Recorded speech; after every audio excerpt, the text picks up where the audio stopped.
Hello दोस्तों, नमस्कार। मैं बीपी पटेल स्वागत करता हूं आप सभी का अपने YouTube channel cat by Patel sir में। दोस्तों, हमारे एक सब्सक्राइबर ने हमसे कहा कि सर आप सर्विस से रिलेटेड वीडियोस बनाइए। एक सब्सक्राइबर ने कहा कि क्वांटिटी सर्वे से रिलेटेड वीडियोस बनाइए। ठीक है, तो कुल मिला के मैंने और भी लोगों के जब कमेंट्स पढ़े तो मुझे समझ में आया कि ज़्यादातर लोगों के रुझान जो हैं अभी सर्वे फील्ड की तरफ है। ठीक है, ज्यादातर लोग मुझसे चाहते हैं कि सर्वे के बारे में मैं उनको जानकारी दूं। तो ठीक है दोस्तों, चलिए लेकर आ गए हैं सर्वे फील्ड से रिलेटेड यह एक पहला वीडियो। यदि ये वीडियो आप लोगों को पसंद आता है और आप चाहते हैं कि इससे रिलेटेड डिटेल में एक बहुत अच्छी सी जानकारी देते हुए पूरे का पूरा एक प्लेलिस्ट हम तैयार करें, जिसमें हर एक बातों को बहुत डिटेल में हम समझेंगे, जानेंगे, कैसे सर्वे स्टार्ट किया जाता है, कैसे क्या क्या उसके पार्ट्स होते हैं, कैसे कैसे हम मतलब बेसिक से लेकर एडवांस तक क्या क्या सर्वे होते हैं, उसकी क्या उपयोगिता है, क्यों किया जाता है, ये तमाम चीज़ों के बारे में हम सीखेंगे। लेकिन कब? जब हमारे इस वीडियोस पे अच्छे व्यूज आएंगे, अच्छे लाइक आएंगे, अच्छे से शेयर होगा। ठीक है, तो चलिए वीडियो शुरू करते हैं।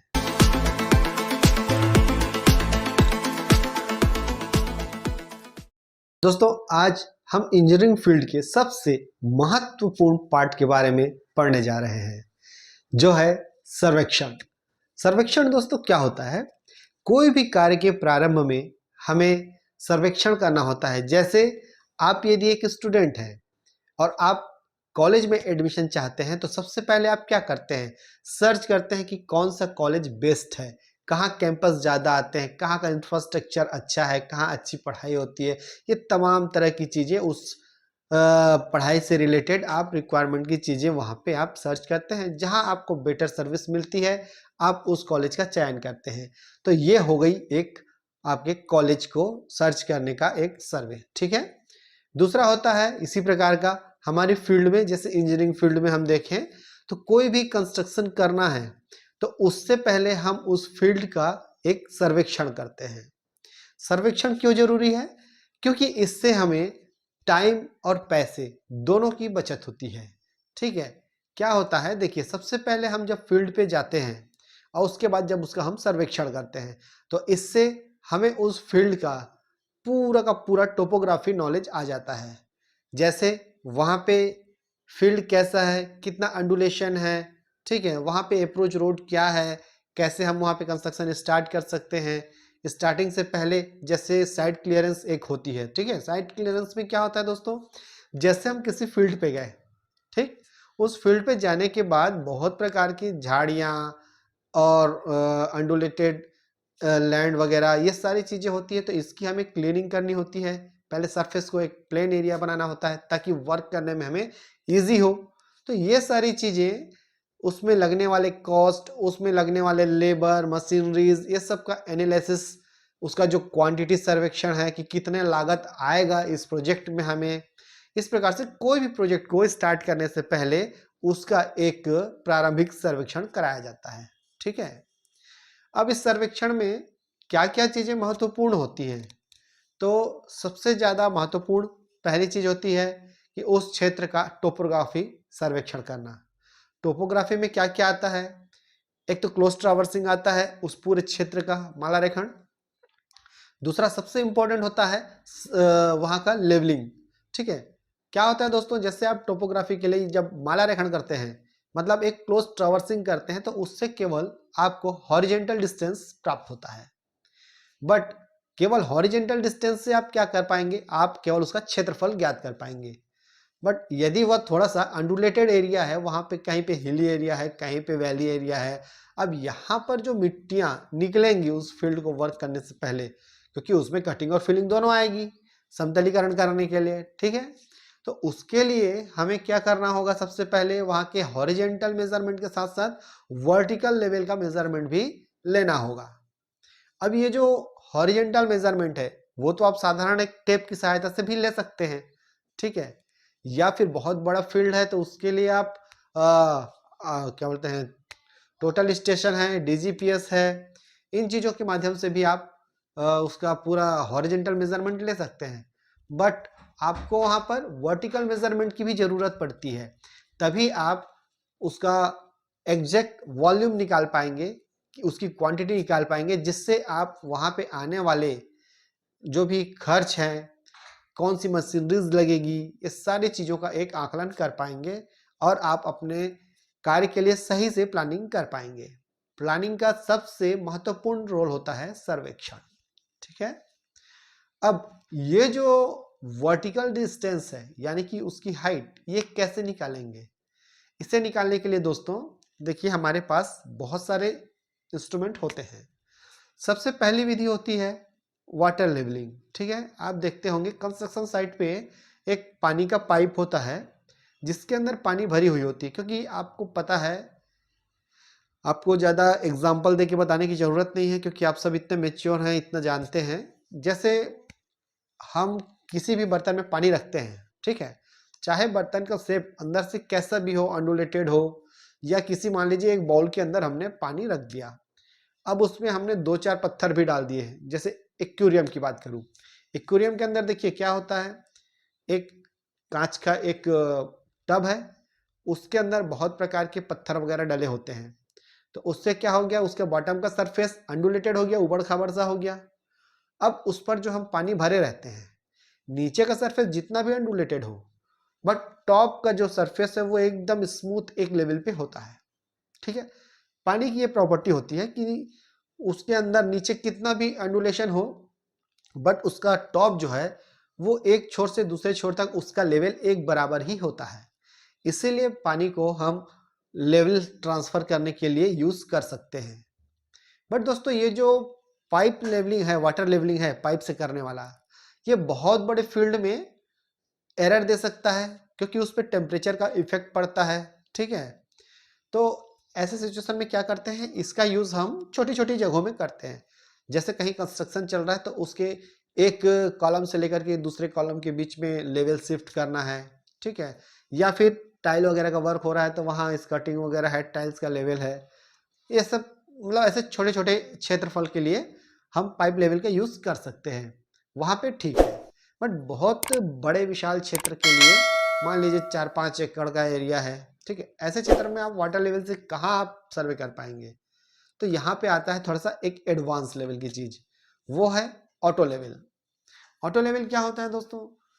ऑटो लेवल का मतलब ये नहीं कि वो अपने आप लेवल कर देगा, आपको ही उसे ऑपरेट करना पड़ेगा, बट वो एक ऐसा इंस्ट्रूमेंट है जिसे आप बड़ी आसानी से लेवल को ट्रांसफर कर सकते हैं, लेवल का डेटा कलेक्ट कर सकते हैं। तो लेवलिंग कितने प्रकार की होती है? फ्लाई लेवलिंग होती है, राइज एंड फॉल होता है। ठीक है, अब इसमें फ्लाई लेवलिंग क्या है? देखिए, फ्लाई लेवलिंग में आप कहीं पर भी एक बेंचमार्क लेते हैं, वहां से आप डेटा कलेक्ट करते हैं, उसके बाद इंटरमीडिएट साइड, फोर्थ साइड, इस प्रकार आप लेते जाते हैं। जो बेंचमार्क होता है वो आपका बैक साइड होता है, बैक साइड, उसके बाद आगे जो फोर्थ साइड आएगा उसके बीच में हमें इंटरमीडिएट साइड लेना पड़ता है। तो back side, intermediate side, fourth side, फिर हम इंस्ट्रूमेंट शिफ्ट करते हैं। तो जो बैक साइड लेंगे, फोर्थ साइड का जहां पे रीडिंग लिए, वही रीडिंग अब क्या कहलाएगी दूसरे साइड से? वो बैक साइड रीडिंग कहलाएगी, क्योंकि वहां पे हमने इंस्ट्रूमेंट दूसरी जगह में रखा। अभी लेवल में अंतर आ जाएगा, हाइट ऑफ इंस्ट्रूमेंट में अंतर आएगा, तो इस प्रकार वहां का फिर से चेंज हो जाएगा। तो इस प्रकार फ्लाई लेवलिंग में बार बार back side, intermediate side, fourth side, back side, intermediate side, fourth side, इस प्रकार करते करते हम सर्वे को एक जगह से लेवल को दूसरी जगह हम शिफ्ट करते हैं। ठीक है, तो इस प्रोसेस को कहते हैं फ्लाई लेवलिंग। अब दोस्तों ये बेंचमार्क शब्द जो आया बीच में, ठीक है, अब ये बेंचमार्क क्या चीज है, किसे कहते हैं बेंचमार्क?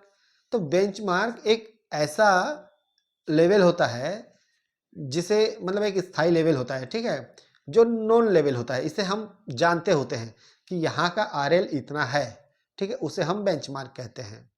कई बार हम टीबीएम भी यूज करते हैं, जिस जगह का हमें बेंचमार्क पता नहीं है और हमें सर्वे करके डेटा लेके आना है, तो अब हम वहाँ का लेवल कहीं से शिफ्ट करते हुए जाएंगे, काफ़ी समय लगेगा। तो उस समय इनिशियली लेवल पे हम क्या करते हैं, वहाँ पे एक टेम्पररी बेंचमार्क हम बना लेते हैं उस पॉइंट का, बाद में हम एक्चुअल बेंचमार्क के साथ में कैलकुलेट करके पूरे क्षेत्रफल का लेवल कैलकुलेट कर लेते हैं। ठीक है, तो अब ये बेंचमार्क कहाँ है, कैसे आया, कैसे इसे ज्ञात किया गया? तो दोस्तों ये जो बेंचमार्क होता है ये जैसे आपको मैंने बताया अभी पानी का जो लेवल होता है सरफेस वो स्मूथ होता है, एक लेवल होता है, ठीक है, पानी के अंदर कितना भी ऑन्डुलेशन हो। तो इसलिए हमारे जैसे अर्थ में बहुत सारे ऐसे स्ट्रक्चर हैं, जैसे पहाड़ हैं, बिल्डिंग हैं, टावर्स हैं, बट इन सारी चीज़ों का जो लेवल है ऊपर नीचे रहता है, ठीक है। लेकिन पानी पानी हमेशा एक लेवल पे रहता है, इसलिए पानी को बेस माना गया यहाँ पे बेंचमार्क लेने के लिए। अब ये कहाँ है? ये है पाकिस्तान की कराची में, ठीक है। वहाँ से इसे लिया गया 19 साल तक जो पानी का सरफेस है। अब पानी क्या है? समुद्र जो है उसमें लहरें कभी ऊपर जाती कभी नीचे जाती हैं, दोनों टाइप की लहरें उठते नीचे होते रहती हैं। अब उस वहाँ पे क्या किया गया कि 19 साल तक सबसे टॉप क्या लहर जाती है और सबसे बॉटम तक क्या लहर नीचे जाती है, ठीक है। तो दोनों का वेरिएशन एक एवरेज निकाला गया, बीच में जो ये मीन सी लेवल आया, ठीक है। सी लेवल मतलब समुद्र की का लेवल, ठीक है। मीन सी लेवल मतलब उसका एवरेज, जो टॉप लहर जा रही थी और जो बॉटम लहर जा रहा था, दोनों का जो एक एवरेज आया उसे MSL मीन सी लेवल कहते हैं। ये आपको कहाँ देखने के लिए मिलेगा? हर एक रेलवे स्टेशन में, जहां पर भी आप देखेंगे स्टेशन का नाम लिखा होता है, वहां पर आपको ये मीन सी लेवल देखने के लिए मिल जाएगा। प्रत्येक रेलवे स्टेशन में आपको मिलेगा, ठीक है। अब ये तो हो गया मीन सी लेवल कहां से आया, इसे हम बेंचमार्क कहते हैं। इसी लेवल को हम किसी भी जगह में शिफ्ट करके वहां का बेंचमार्क डिसाइड करते हैं। यदि आपने टेम्परेरी बेंचमार्क सर्वे के दौरान लिया हुआ है, तब क्या करेंगे, बाद में आप इसी बेंचमार्क से कैलकुलेट करेंगे तो उस जगह का एक एक्चुअल लेवल निकल आएगा। कई बार होता है दोस्तों, हमें जब मीन सी लेवल वाले बेंचमार्क की जरूरत नहीं पड़ती है, एक लोकल क्षेत्र में हमें वर्क करना है केवल उसी बाउंड्री के हिसाब से, तब हम एक टेम्परेरी बेंचमार्क मान करके पूरे फील्ड का सर्वे और डेटा को तैयार कर लेते हैं, ठीक है। अब यहाँ पे हमें लेवल क्यों लेना पड़ रहा है? क्योंकि देखिए हमें यहाँ पे ड्रेन वगैरह सारा चीज कैलकुलेट करना है, क्योंकि कहीं पे भी कोई स्ट्रक्चर बनाएंगे तो जब बारिश आएगी, पानी आएगा, तो पानी में क्या होगा कि आपका वो स्ट्रक्चर डूबना नहीं चाहिए, वहां का जितना भी पानी है वो ड्रेन आउट होना चाहिए। तो ड्रेन का स्लोप किधर देना है, ठीक है। तो इस प्रकार बहुत सारी चीजें इसमें आती हैं जिसके लिए हम लेवलिंग करते हैं।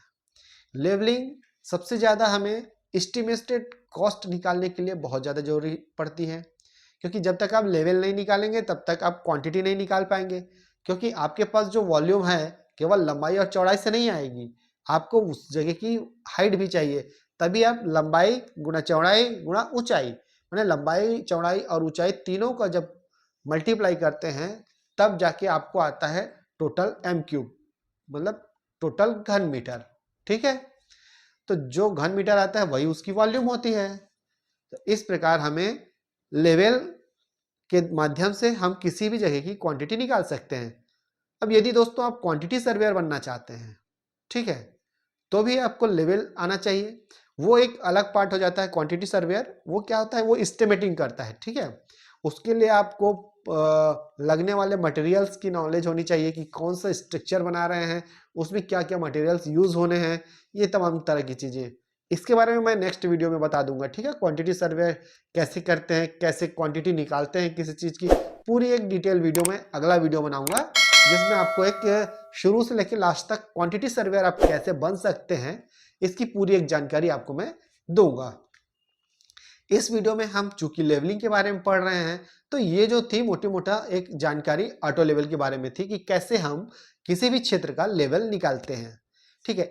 इसके बाद इससे जस्ट नेक्स्ट वीडियो जो लाऊंगा उस पर मैं ऑटो लेवल पे कैसे हम वर्क करते हैं और क्या क्या इसके यूज है, इसके बारे में डिटेल में हम समझेंगे, ठीक है दोस्तों। यदि यह वीडियो पसंद आ रहा है तो आप जरूर इसे लाइक करेंगे और मुझे कमेंट्स करेंगे, ताकि मुझे समझ में आए कि आपको ये जो सर्वे फील्ड से रिलेटेड, जैसे हम ITI में या फिर इंजीनियरिंग में पढ़ते हैं, ठीक है, सर्वे, मैं डिटेल में सर्वे आपको बताऊंगा। चैप्टर 1 से लेकर के लास्ट चैप्टर तक के हर एक चीजों के बारे में हम यहाँ पे डिस्कस करेंगे, चर्चा करेंगे। लेकिन कब करेंगे? जैसे कि मैंने अपने चैनल पे कुछ वीडियोस ऑटोकेड से रिलेटेड डाले, तो ऑटोकेड के वीडियोस तो बहुत अच्छे हाई व्यूज जाते हैं। बट जैसे ही मैंने सोचा कि चलो कुछ अलग हट के और भी आपके साथ नॉलेज शेयर किया जाए और एक्सेल से रिलेटेड मैं वीडियोस डालता हूं तो मैं देखता हूं उस पर बिल्कुल भी व्यूज नहीं आते हैं। ठीक है, वो उसका जो इम्प्रेशन है बहुत ही डाउन चला जाता है। इससे क्या होता है दोस्तों, फिर उस टॉपिक से रिलेटेड वीडियोस बनाने की इच्छा खत्म हो जाती है, क्योंकि हम मेहनत करते हैं हर एक वीडियोस पे और आपके साथ नॉलेज को शेयर करने की कोशिश करते हैं। बट यदि व्यूज उस पर नहीं आएंगे तो फिर उस टॉपिक से रिलेटेड वीडियोस क्यों बनाएंगे बताइए, है ना। इसीलिए मैं चाहता हूं कि यदि आपको ये वीडियो पसंद आ रहा है तो आप सबसे ज़्यादा आप इसको शेयर करें और इस पे आप कमेंट्स करें कि आपको ऐसे वीडियोस और चाहिए कि नहीं चाहिए।